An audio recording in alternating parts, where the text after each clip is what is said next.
everybody. It's Iain from RTO. I can never say that properly, can I? RTO. It's been from Northampton. We drop letters all over the place. Anyway, good morning, everybody. Welcome to another week on RTO. We got some good stuff this week. A little bit different. Today's one of them days. First band of the week is a band called Living Colour. They're formed in America in 1984 in New York. Really good rock funk type band, bit of reggae in there, bit of hip hop and rap, but all with a heavy rock sound. I got into these by pure chance. It's when you go to gigs like we did in the 80s, they were supporting someone, I can't remember exactly who, but I narrowed it down to either Gary Moore, Quo or Magnum. Come on stage and you thought they were going to do a bit of reggae, bit different for a rock concert, but from that opening riff you go, holy mo, these are good. And I enjoyed them, went and brought their debut album, and I've been a big fan ever since.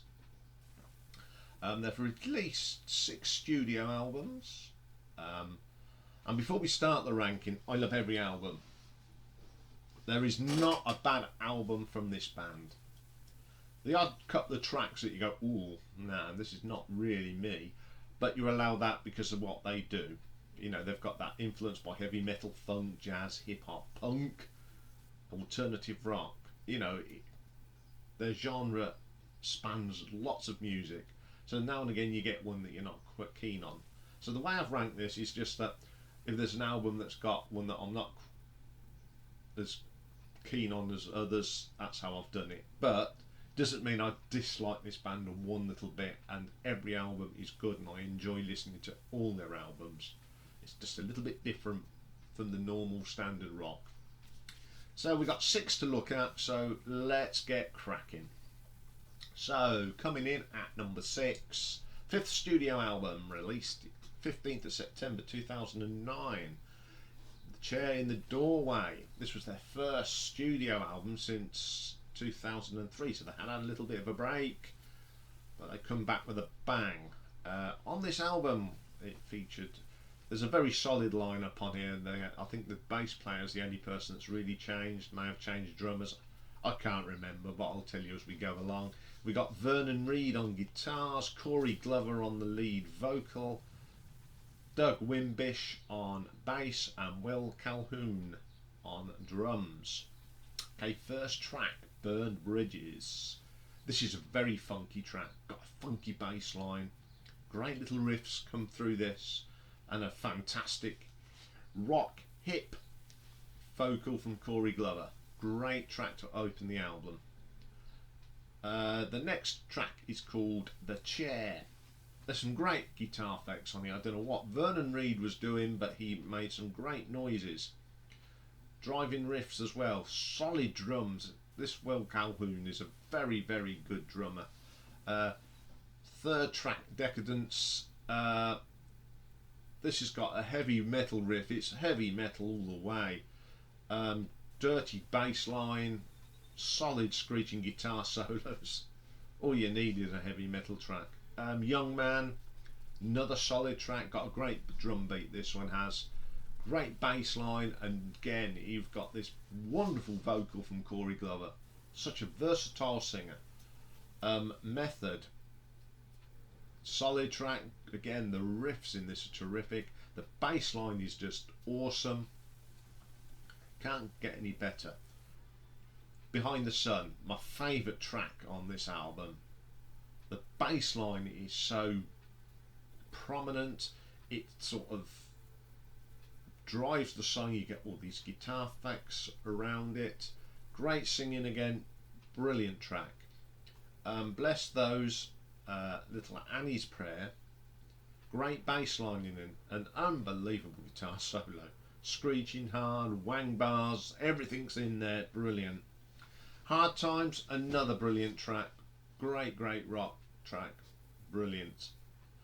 That's What You Taught Me, Another solid track. Guitar work again from Vernon Reid is absolutely of top draw quality. Out of My Mind, again another great track. The riffs rip through you. The bass line is so heavy, you can feel it in your heart. Fantastic. Not Tomorrow. Okay, this is one of the weaker tracks. I'm not very keen on it. It's a little bit too hip hop for me. But it's not. It's okay, but it's too hip hop. Then we get a hidden track. Now, you know me, I do not like use bad language on this channel. We like to keep it clean. But now and again, you have to say words because they're names of tracks, and this is one of them instances. The track is called Arsehole, but it's actually quite a good track. It's got a great funky bass line, great guitar riffs, and it's very catchy. You know, you get hooked into it. Great little track, and it's a hidden track as well. It's brilliant. Okay, this is a great album. Love the guitar work in this. It's a great rocking album, and it's a shame that it has to come in at number 6. But I'll give it an RTO ranking of 7.8 because it's an absolute diamond of an album. Okay then, coming in at number 5 is the 4th album, released in 2003. First album in 8 years again, so they have quite a long gap. Kaleidoscope. Okay, they started recording this in 2001. So many of the songs are all about September the 11 attacks. The lineup in the band for this album was Corey Glover, Vernon Reid, Doug Wimbish, Will Calhoun, or Calhoun, or whatever you like to pronounce it. And we've got a keyboard player on this called David Sanchez, who does a few keyboards on the songs. Okay, first song on the album, Song Without Sin. This is a great heavy metal track. Simple as. Screeching guitars, great vocal from Corey, brilliant. Second track, A question mark of When.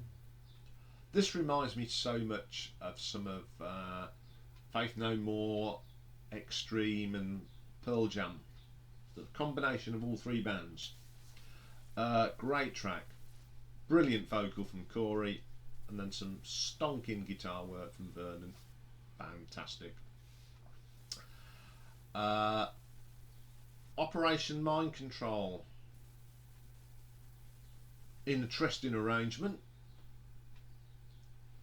Different sort of vocal, but it does work. Quite an enjoyable track. I do like the different, and that is different. Fourth track, Flying. This is very funky. That bass line is really funky. If you think of Mark King from Level 42 and take it up 3 notches, this is what you're getting.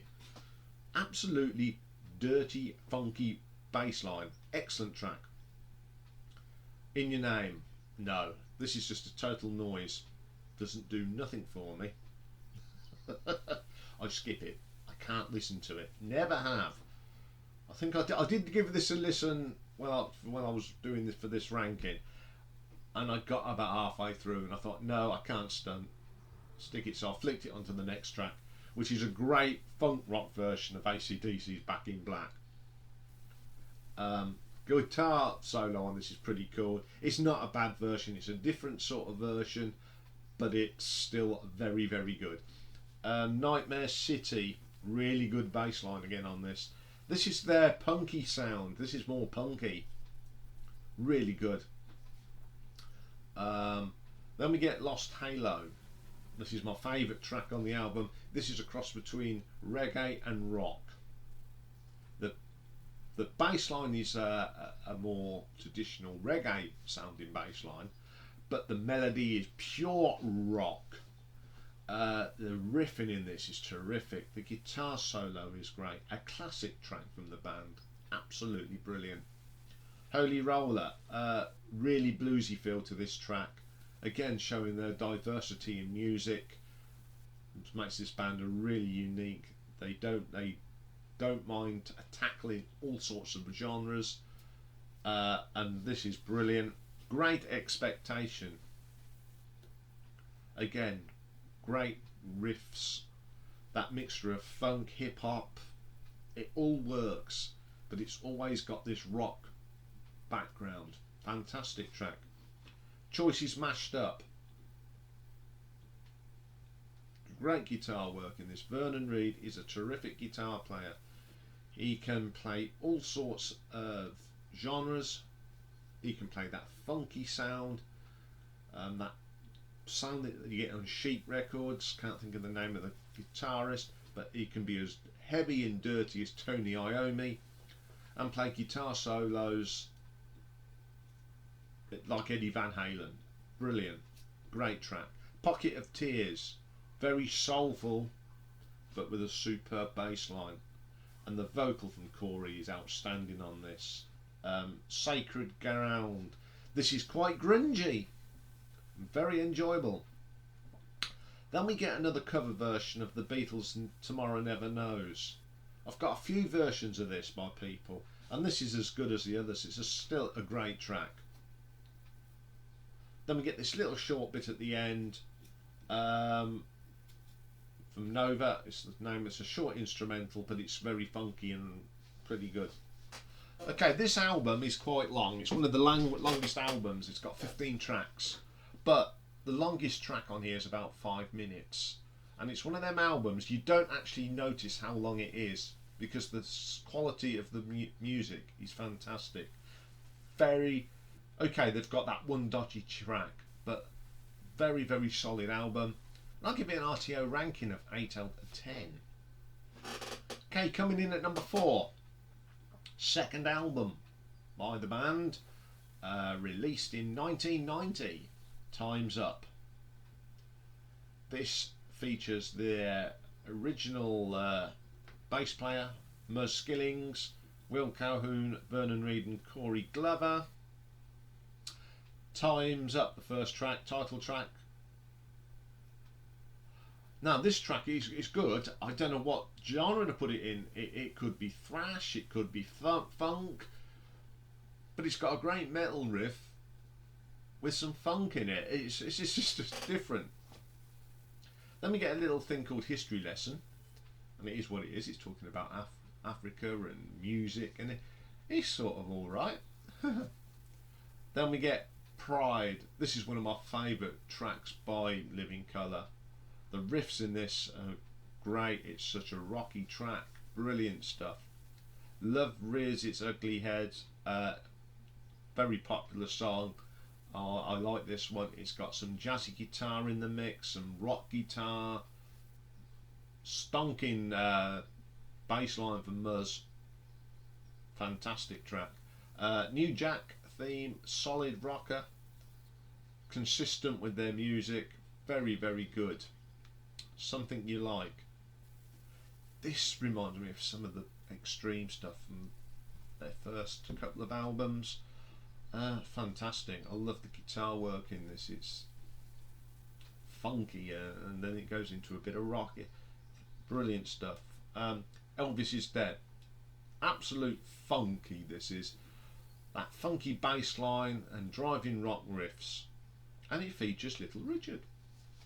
Yes, the one and only.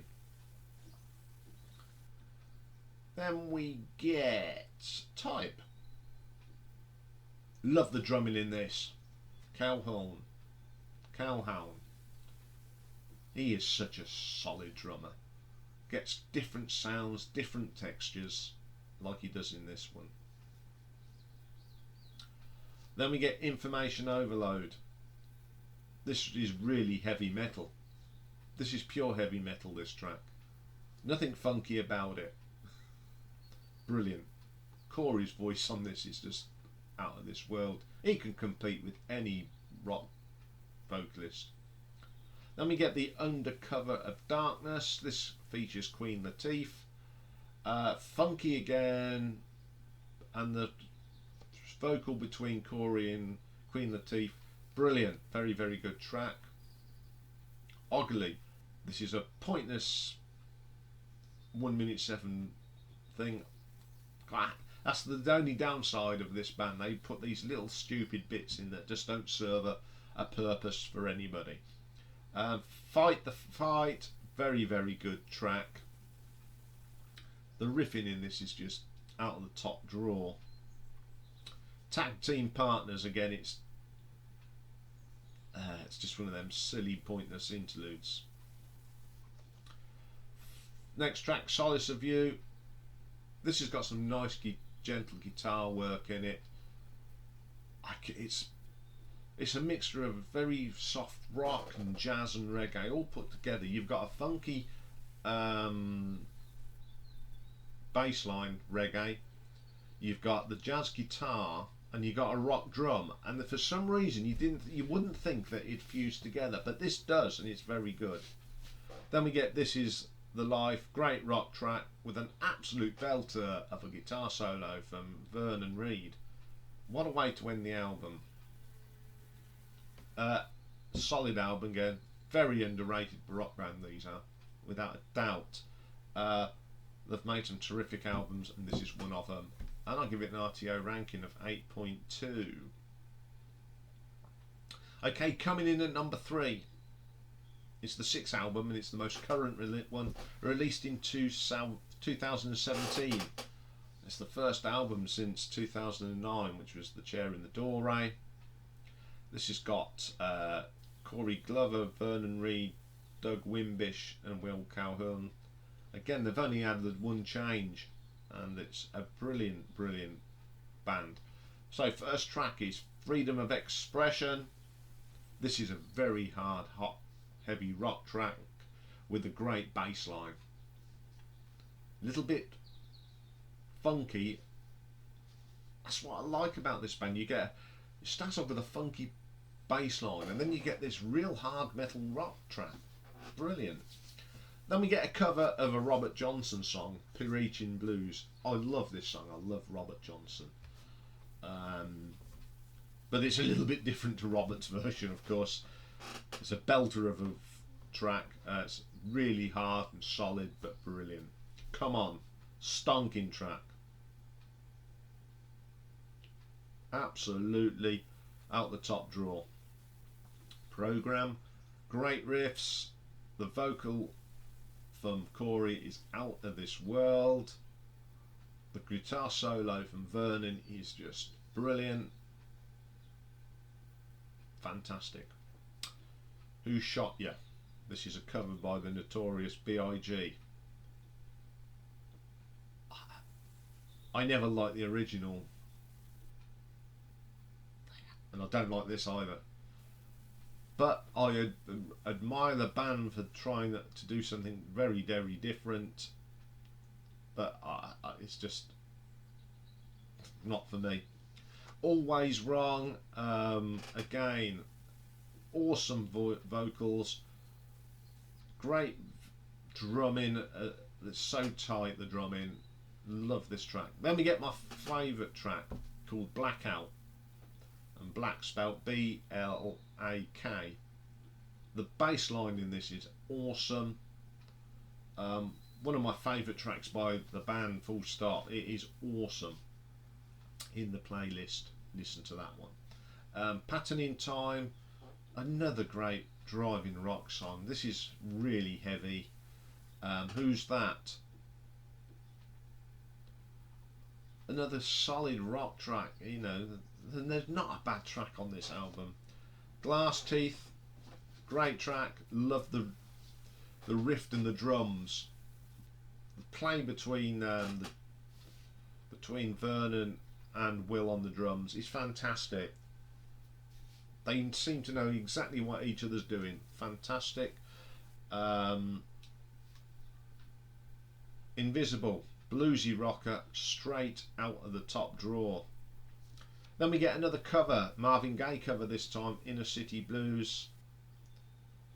This is actually quite good. This is actually better than Marvin Gaye's version, I think. Absolutely blistering. The last track, Two Sides, bit of a power ballad, and it's terrific. It's got that nice riffs you get in a power ballad, the great guitar solo, great bass. Great performance by the band. This is a great comeback album. You always when you get a band saying, oh, we're going to release an album, you know, they hadn't released anything since 2009, so you're looking at 9 years or so, and you think, oh, have they really have they got it? Have they still got that thing that they had, or has it gone? No, it come back, and they come back strong, and I love this album. Play it to death. And I give it an RTO ranking of 8.5. Okay, coming in at number 2 then. It's the third album, released in 1993, Stein. This features Corey Glover, Vernon Reid, Doug Wimbish and Will Coghorn, so same sort of lineup. First track, Go Away. This is almost thrash metal, but it's not heavy enough to be thrash. It's in that vein, but it's not heavy, but it's done in that sort of style, and Corey's vocals are just spot on. Ignorance is Bliss. Great rock sound. It's one of them sort of tracks that you expect from Extreme. Excellent. Leave It Alone. Great drumming in this from Will. Solid track. Then we get Bye. This is a hard bluesy rock thing with a great riffs. He comes up with some great riffs, does Vernon Reid, and he makes that guitar sound so good. I love it. Then we get my favourite track, another of my favourites of the band, Mind Your Own Business. The guitar solo is so cool in this.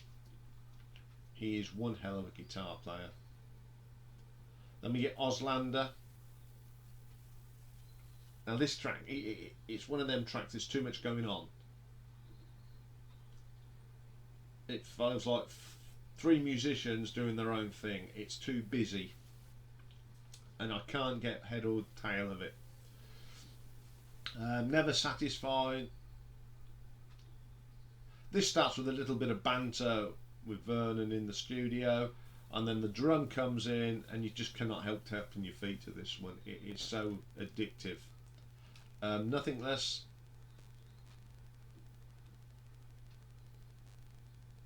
A good track.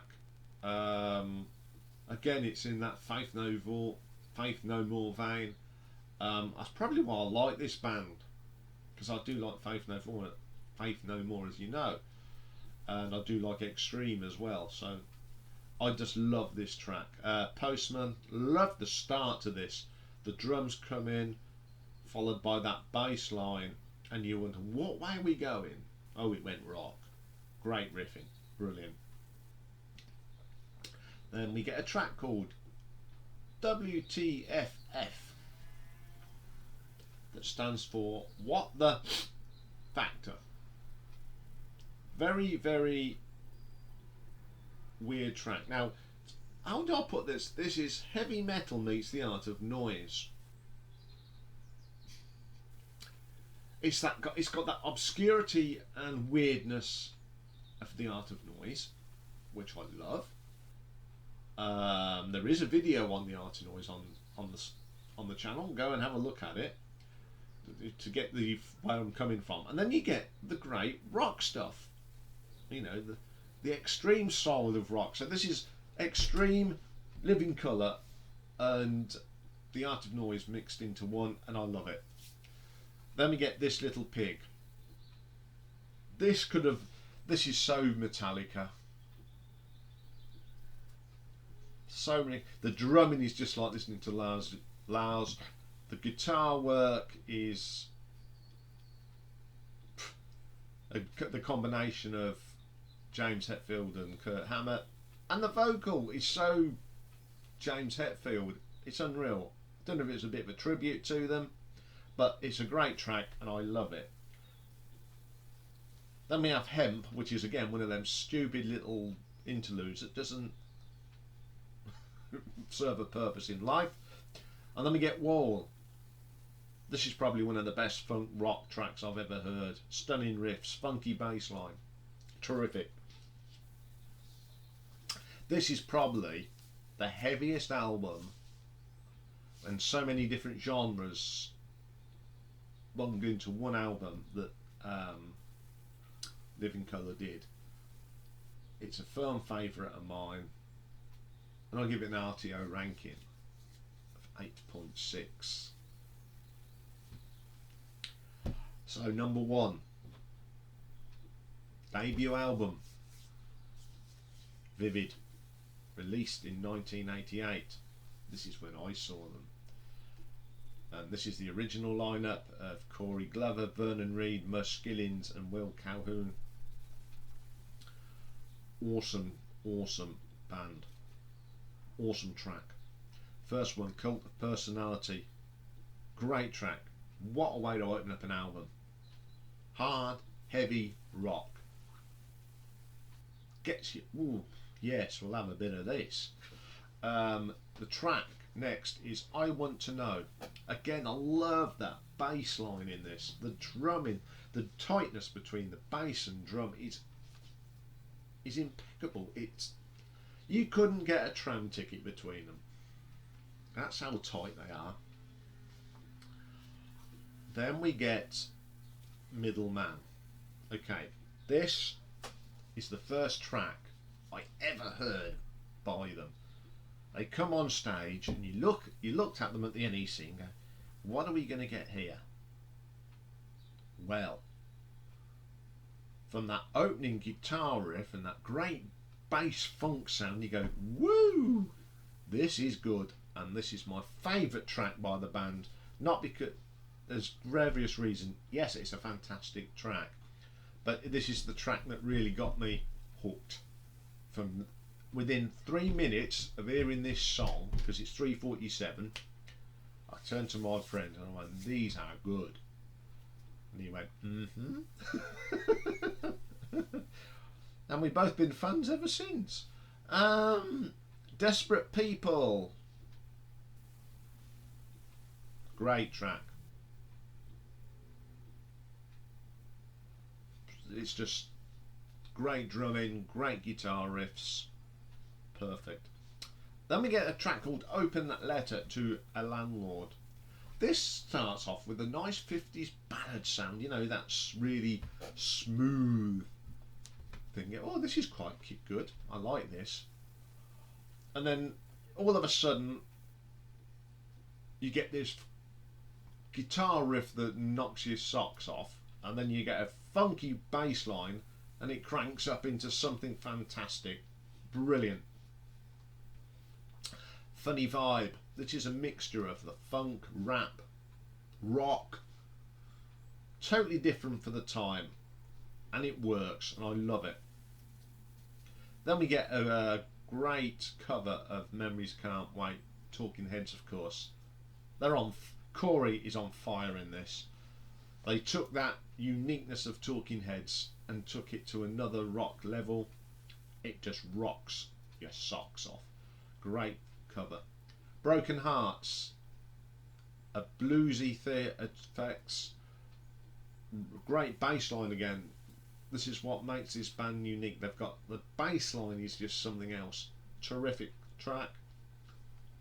Glamour Boys, funky bass line, drums that are little heavy chinks of little guitars. It's got a bit of a Caribbean feel to it, so it's got that reggae sound, but a lot heavier.